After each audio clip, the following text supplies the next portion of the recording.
Hey everyone, so today let's get rid of ads. Basically, we will be working with Pihole, which is a DNS server, and we will be working with a server, in my case, a Raspberry Pi, but you can use a whole laptop or something like that. And Pihole will be working on that server. And we will use it as a DNS server, and basically it will be intercepting all DNS queries to the DNS servers. And so Pi-hole will be basically getting a list of URLs to block. And so after that, Pi-hole will say the IP address for this domain is 0000 and they cannot connect, so they will not get you ads anymore. Of course, this only works for websites that use these predefined or well-known ad services, because, for example, YouTube will serve you ads, and these ads come from the same domains as the content. So if you block the ads, then you would block the content, and that's not what you want. If you want to do that, then you need to be a little bit smarter. But now we will focus on the other ads. For example, when you go to a website or even google.com, you get the sponsored stuff, you don't want it, so you block it. Or if you go to your preferred news website, then probably they get a lot of ads there so that you can click, but they will not be able to do it, so you will not see that many ads anymore. So that's cool. And a nice feature about this DNS server is that we can also block domains. So for example, I block some domains when I see that I visit the page so many times and I don't want to waste time there. So I just add it as a block domain, and so then I cannot do it. So even sometimes I have like this memory muscle to visit the website. I don't even think about it, but I'm opening that website over and over, like in a day or in a week, and then I just block it because it's like, yeah, what are you doing, right? So pretty much that's it. And another thing that we will do is we will set up the DNS server at the router level. So typically, in a router, you can set up a static IP address for your laptops or devices, but you can also say, okay, get me one IP from your home Wi-Fi network whenever I connect, and that is done through the DHCP server. And what we can also do is that we specify the DNS server for the DHCP clients. So, for example, if someone enters your house, then they will get into your Wi-Fi network, they will ask for the password, and then your router will say, yeah, connect to this DNS server. So for free, they will also get a nice experience without ads in their preferred websites. The thing is, they can also put the DNS server that they want, for example, a Google DNS server or something, and they can set it on their phone. If they do that, then it will not work because they are overriding the one that the router sends to them. But yeah, pretty much that's it. Let's go. Okay, nice. So basically, let's now connect to Raspberry Pi. Of course, you can use old laptop, desktop, whatever you have. But for me, I have a Raspberry Pi. So now I'm in the node. I have a couple of nodes, so now I'm on node 1, which is where I will be putting this Pi-hole. So if I go now to web, then Pi-hole, you see here that there's a Docker compose. If I do now Docker compose nano, you will see this one, okay? And pretty much, if I go here, I just insert the link, and then in this URL you will see Docker Pi-hole. So you can also basically copy paste this one. That's what I did pretty much. Then I removed some comments, and that's it. So this is nice also to take a look and basically, yeah, read a bit what they have to offer, basically. But let's go back. So let's go to iTerm, and here you see that I created a container, Pi-hole, then I'm using Pi-hole latest, and then there's these ports open. So basically these ones are DNS stuff.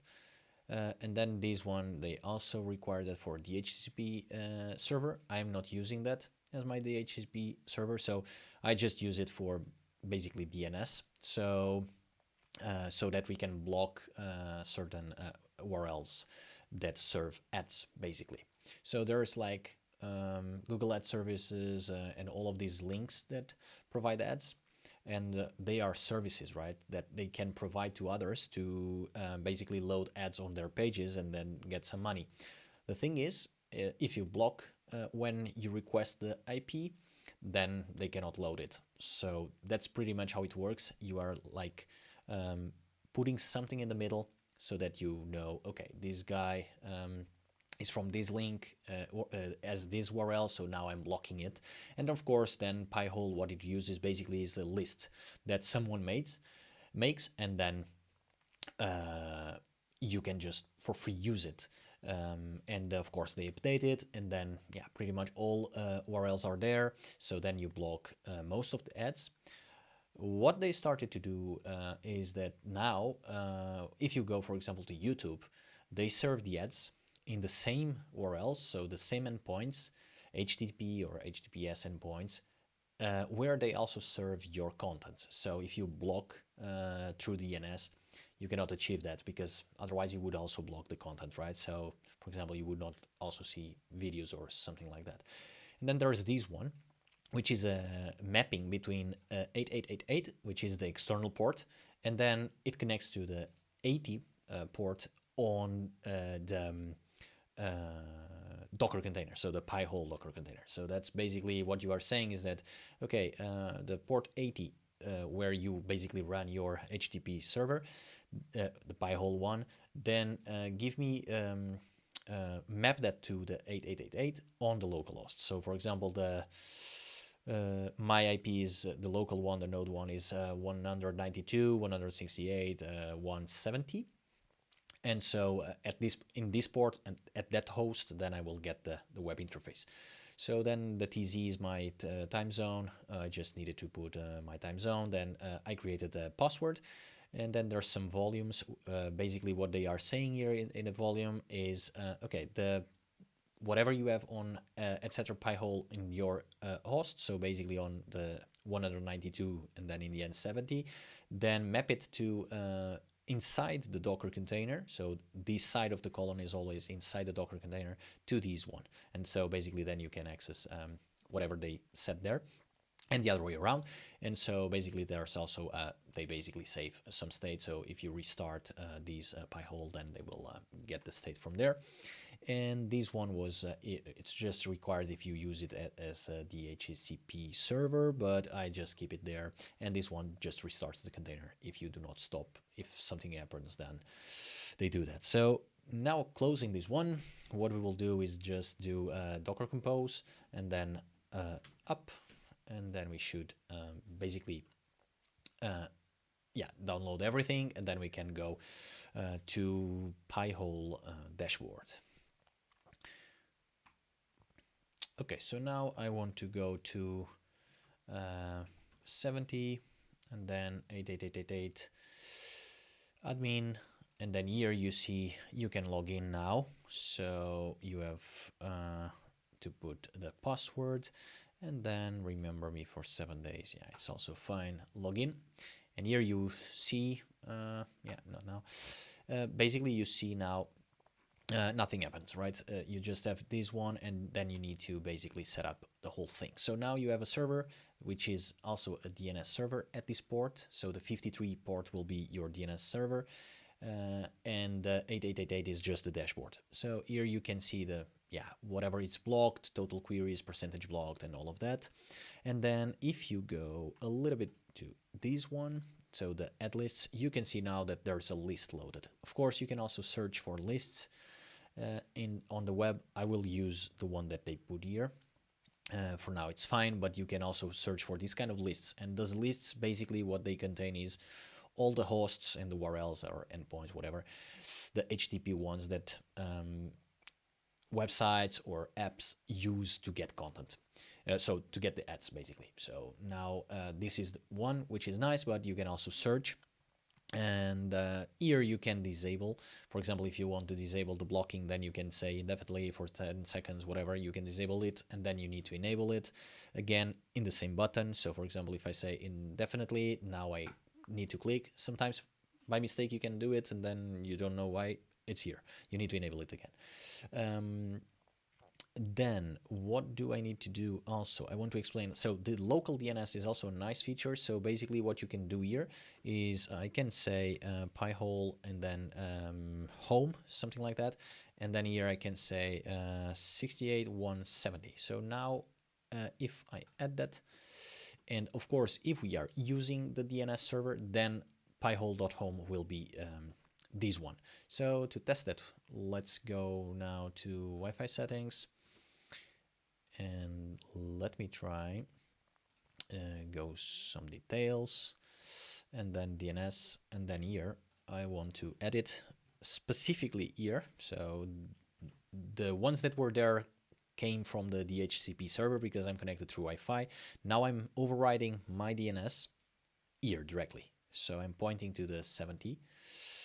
And of course, now if I do pihole.home, then I get to this one because I need to do something like 888 and then admin, and then we do not want this one. So now we can also go directly using pihole.hm home to your Pi-hole dashboard. So that's nice feature. And you can also do this for your Raspberry Pis or the old laptop that you use for your own server at home, or even if you have multiple, then you can have multiple servers, and then you can also have these one into your network. But now we are using the DNS server, which comes directly set, which was directly set on the Wi-Fi settings. But we will do it at the router level because it's much better, because then you don't need to set it every device, because the HTTP server will just give you a random local IP from a range, of course, and then you get the DNS set for free if you set it on the router. And so, for example, if someone comes to your house, then they do not see ads at all as well, which is nice. But yeah, that's a nice feature. Then coming to another thing, these ones are also nice because now here you can basically do some blacklisting or whitelisting. So for example, if I add here google.com, I'd say add domain as wildcard, and then I add to blacklist. Now you see that everything which is google.com will be basically blacklisted. So for example, now if I do this, I cannot reach it anymore. This is getting interesting, right? Because my DNS server, like the DNS server basically picks up this name and tries to get one IP out of it, right? So that it can connect through IP. But now, since my DNS server is my Pi-hole and my Raspberry, then I get blocked. So pretty much that's it. Let's enable it again. And of course, you can use this. I use this stuff for blocking websites, which I think I'm visiting too much and wasting too much time on them. And then I just block them here, and that's it. Then I get some free time. So I can delete it. This is also a nice feature. And what else do I want? Yeah, the queries. Basically, you can see everything that was blocked or not. You can also see like what's getting blocked or not, and what are the types of things that are getting blocked. For example, ad server blocked, blah, blah, blah, Google. This is also nice. Let me see. So at the settings level, something also nice to know is that you can flush and restart everything. So this is also nice. Sometimes when you are tweaking, you need to be sure that you flush the whole thing. Then here, it's also nice that you can keep it like this one, because, for example, in my case, I am at the same network. So I can do this. And of course, if you are only in one hop, so if you do not have multiple routers at home, then you can also do this one. And then here, for example, they are using, so our DNS server, it's the 192.168.170.54, 53, sorry. But then what happens is that this one will basically be in the middle, right? So you ask this DNS server, and then this DNS server, if it doesn't know or if it doesn't block it, it will ask an actual DNS server. So what you can do is you can basically enable Google or OpenDNS, whatever you prefer, or even you can use your own DNS server and you can put a custom one. So for example, you could use the DNS server of your router or whatever, or even a DNS server that you have locally also. So you have a lot of possibilities there. And in the DHCP server, I don't use it for myself. I just use the DNS part. And then, yeah, this one, nope. But this one is nice here. So, for example, you can back it up. So, for example, now you set up everything, then you click here, you back up, you basically have a file and you download it. And then if you lose your volumes and all of that stuff, and you change laptop or server, whatever, then you can just just put the file here, the one that you created before, and then you just restore. So then you get everything set for free. Yeah, pretty much that's it. So now what I want to do is I want to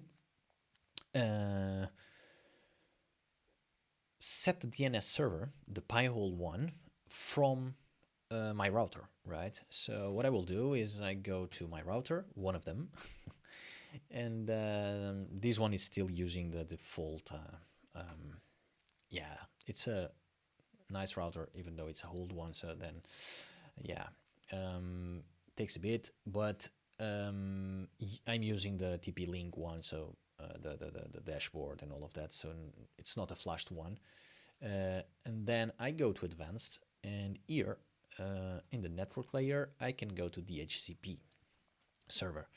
And here it's enabled. And what I do typically is like I put some range. So for example, your network is this one. These are the hosts. So basically 100 till 199. So I can give 99 IPs to inside my home network. So for example, if 99 people come, they can connect because they are connecting to Wi-Fi, for example, then the DHCP server will just give them an IP. And what we can do now is at the primary, so the DNS, the gateway is 1.1, but now I can set up the correct primary DNS. And what I'm doing is that, okay, anyone that arrives and uses this IP from my Wi-Fi, then he will get the DNS server set. And yeah, pretty much that's it. So, and of course, then when they connect, they will get that DNS, so they also don't receive ads, or even they cannot access the websites that I block, for example. So that's cool. So going back now, we can also go now to Wi-Fi. Then I go to Wi-Fi settings, and I will disable the let's see if it works. Why is not okay, whatever. So now I go to details, then I go to DNS, and here I will remove it. Then I will do OK. So there's nothing there. It's the 1.1, which is the server, the router that was basically also working as a DNS server. And now I kill Wi-Fi, and I will again connect, and hopefully I will get a new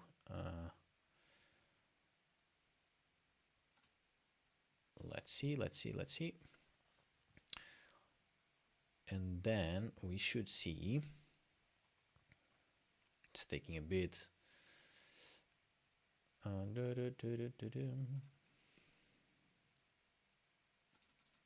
Yeah, where are you?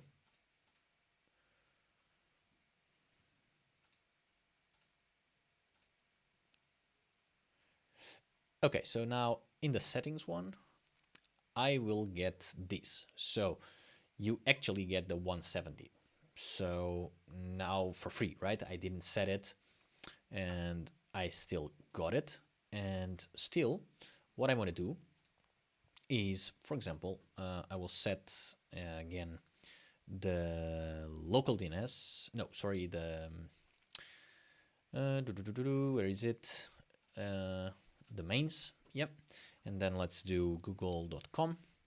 then add domain as wildcard, so I blacklist it, and now I do google.com, and you see that there's nothing. Oh, because I am using Wi-Fi, and so I got the DNS server that was set from the router. And so in my network, everyone that gets a DHCP IP address will also get the DNS. But of course, your friends or whoever goes into your house and uses your Wi-Fi can also set it directly on their phone if they want to see ads.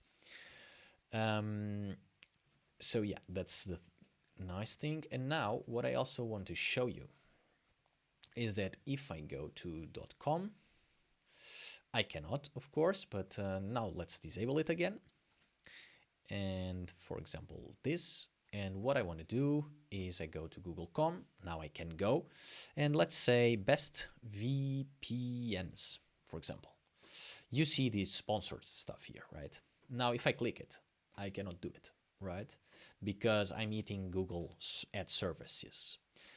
And so pretty much when you are like searching for best whatever, then you get sponsored stuff, and pretty much all the first 4 or 5, so the first page, pretty half of a page or something, you will not be able to click. So sometimes it's like you even see like sponsored top 8 VPNs, and then if you scroll a bit, you will see the top, not this one, but I think it was there. So for example, no, it's not the same, but sometimes it's the same. So you see the sponsored, and then you also see the actual thing. But for example, if I go here, then everything is okay. So yeah, pretty much that's it.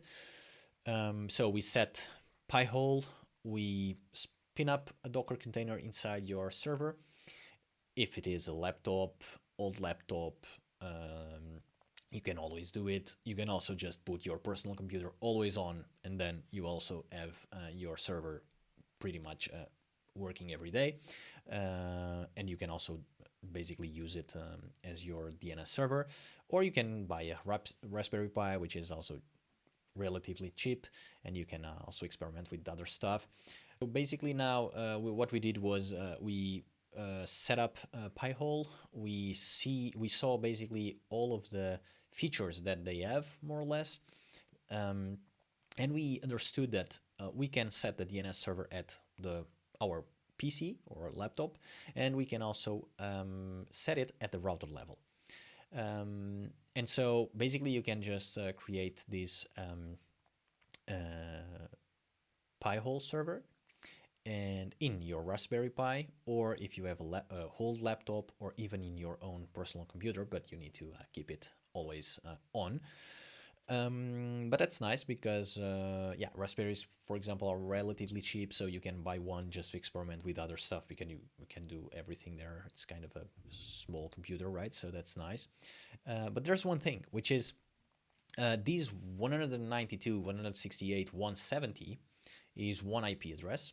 And what I did was at Raspberry Pi level, so the Raspberry or the servers, instead of using dhcp, they use static IPs, right? So basically you set up a static IP, which is always given to that one. And if you see what I showed you before, so for example, if you go to the network, you see that my DHCP server is basically giving you IPs from 100 to 199. So whatever it's below 100, 1 till 100, and after 199 till 254 or 255, whatever, then you can use them for static IPs, right?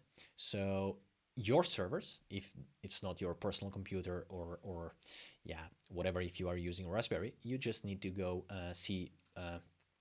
create a static IP there, so that they always resolve to the same IP, local IP. So then you know for sure that this one is always your Pi-hole instance at this port, of course.